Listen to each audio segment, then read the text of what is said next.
Mesdames et messieurs, distingués invités,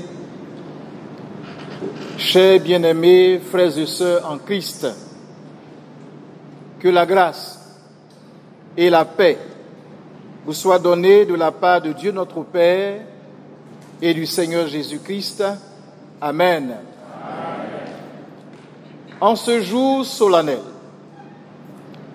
du 5 juillet 2025, je prends la parole pour rendre grâce à notre grand Dieu pour ses bienfaits. Je lui exprime mon infinie gratitude pour sa riche bonté à mon égard et à l'égard de notre fêtière, la Fédération évangélique de Côte d'Ivoire, FECI. L'Éternel nous a montré sa bonté en désignant votre modeste serviteur comme président de la FECI le 29 janvier 2025. Quelle grâce, quelle faveur imméritée. Ce jour, il rend possible la cérémonie d'installation officielle dans mes charges. À lui seul soit honneur, puissance et gloire au siècle des siècles. Amen. Et je voudrais qu'on lui offre des acclamations et des ovations pour bénir son Seigneur.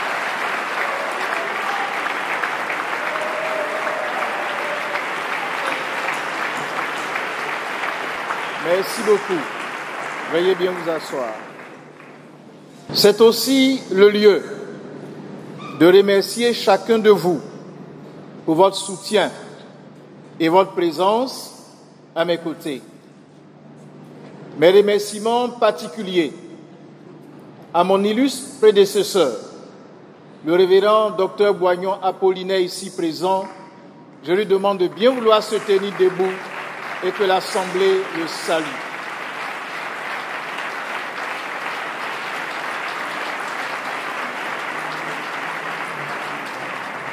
Remerciements particuliers à ma famille, notamment mon épouse et mes enfants, à ma dénomination, l'Église CMA de Côte d'Ivoire, représentée ici par Monsieur le Secrétaire général, à l'ensemble des présidents des églises et directeurs des organisations membres de la FECI. Merci à tous.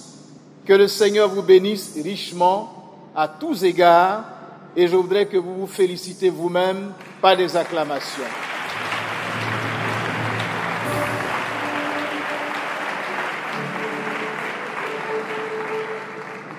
L'institution qui nous réunit en ce lieu a une histoire qui mérite d'être retracée à grands traits. L'initiative de la création d'une association des évangéliques en Côte d'Ivoire remonte à 1943. Pour faire face aux nombreuses difficultés que l'Église rencontrait avec l'administration coloniale française, les missions protestantes exerçant en Afrique de l'Ouest décidèrent, en 1946, lors d'une assemblée générale constitutive tenue à la mission CMA de Bouaké, de la création de la Fédération des Églises évangéliques et missions protestantes de l'Afrique occidentale française et du Togo, avec pour siège social Dakar, au Sénégal. En 1960, les pays francophones de l'Afrique de l'Ouest accèdent à l'indépendance. Cet environnement nouveau et favorable des indépendances va permettre aux missions chrétiennes exerçant dans nos pays de s'organiser pour mieux accomplir l'œuvre de l'évangélisation.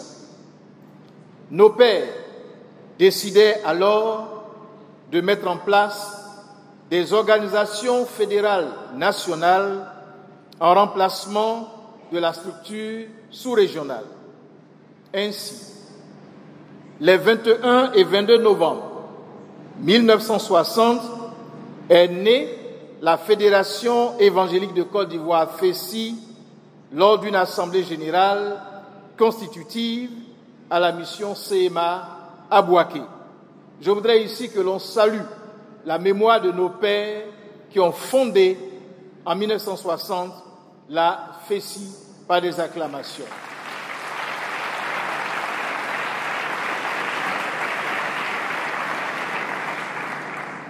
C'est cette institution née de la volonté du Seigneur pour son Église en Côte d'Ivoire et aussi vieille que la Côte d'Ivoire indépendante que je m'engage à servir avec dévouement et sacrifice conformément à mes responsabilités de président.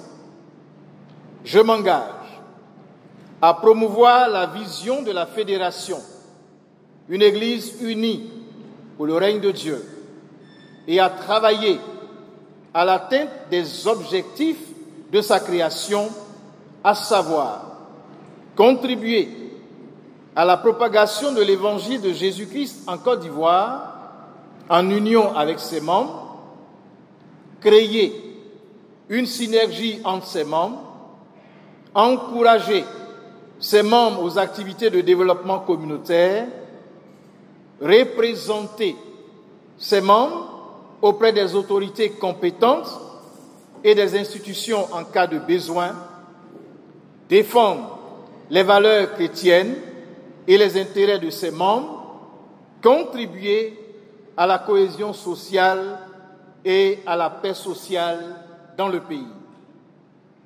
Réaliser une telle vision et atteindre de tels objectifs nécessite l'engagement de tous les membres de la FECI. Ne l'oublions pas, la mission de la FECI est d'œuvrer dans l'unité de l'Église à l'avènement du royaume de Dieu en Côte d'Ivoire. Tous, ensemble, dans l'unité, avec Dieu, nous ferons des exploits.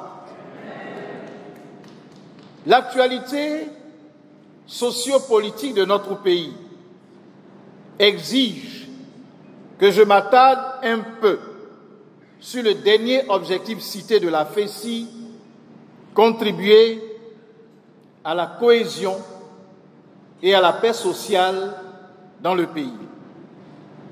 Il est de la responsabilité de l'Église de contribuer à la cohésion et à la paix sociale dans notre pays.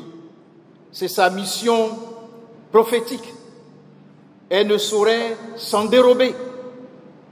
Au nom de celle-ci, je voudrais m'adresser à tous, aux leaders politiques, aux leaders religieux et à toute la population ivoirienne.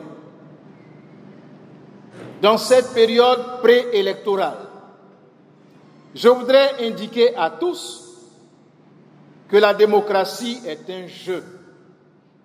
On parle même de jeu démocratique. Oui, une élection présidentielle est un jeu démocratique et non la guerre. Et nous,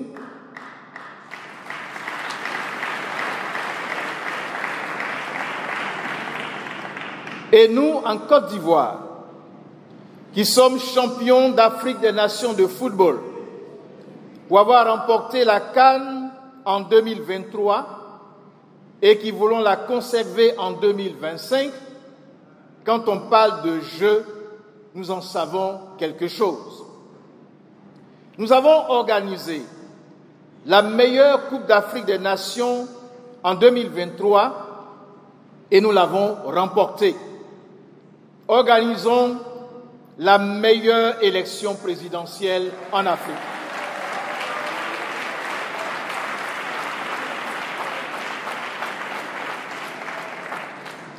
Élection ouverte à tous. Élection à laquelle tout le monde doit compétir pour que le meilleur gagne.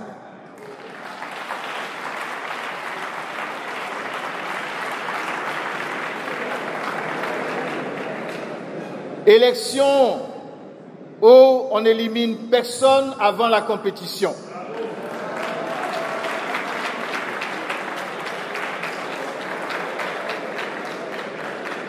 Élection où on laisse le jeu se dérouler et où on laisse le jeu lui-même éliminer les équipes qui ne sont pas à la hauteur ou qui ratent le match.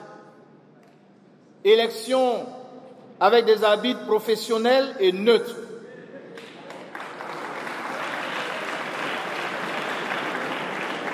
Laissons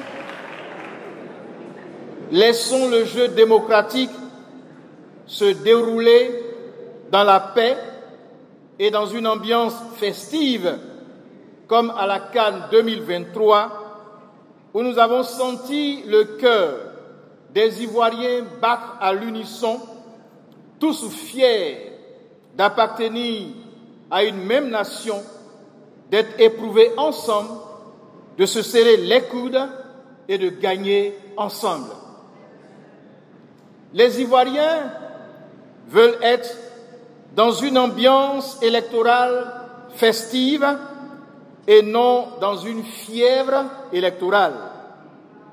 Et que, comme à la CAN 2023, que la Côte d'Ivoire gagne. Oui, que la Côte d'Ivoire gagne les élections de 2025.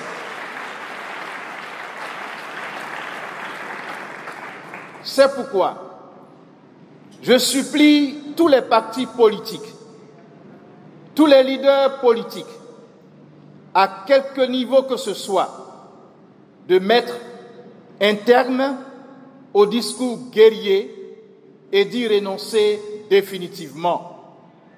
L'on peut exprimer et défendre ses idées sans nécessairement injurier son frère d'en face. Je supplie les leaders politiques de cesser de se regarder en chien de faïence. Je leur demande de s'engager dans une logique de dialogue et de paix. Ne sommes-nous pas dans un pays de dialogue? Félix Houphouët-Boigny, le père de la nation ivoirienne, n'a-t-il pas dit, à juste titre, que le dialogue est l'âme des forts et non des faibles? Chers leaders politiques, soyez tous des forts. Soyez tous forts. Dialoguez. Aux leaders politiques, de tous bords, le temps est venu de passer la main à une nouvelle génération.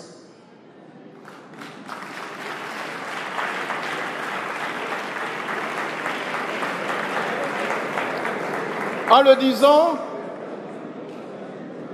je prends au mot nos leaders politiques qui affirment tous vouloir passer la main sans toutefois le faire. Or, dans le champ politique, comme dans tout autre champ, il faut savoir partir de soi-même. Le fait est admis. Savoir comprendre quand il faut partir, c'est de la sagesse. Être capable de le faire, c'est du courage. Pouvoir partir la tête haute, c'est de la dignité. À ceux qui travaillent, vaille que vaille, à retenir nos leaders politiques qui visiblement sont épuisés, je voudrais dire ceci. Quelqu'un que l'on aime vraiment, il faut parfois oser le laisser partir. Le laisser partir, c'est l'aimer. Je supplie donc tous les leaders politiques qui ont suffisamment fait leur preuve dans ce pays, qui ont tant donné et tant apporté à ce pays, mais qui ne peuvent plus continuer de laisser effectivement leur place à la nouvelle génération à laquelle ils doivent faire confiance.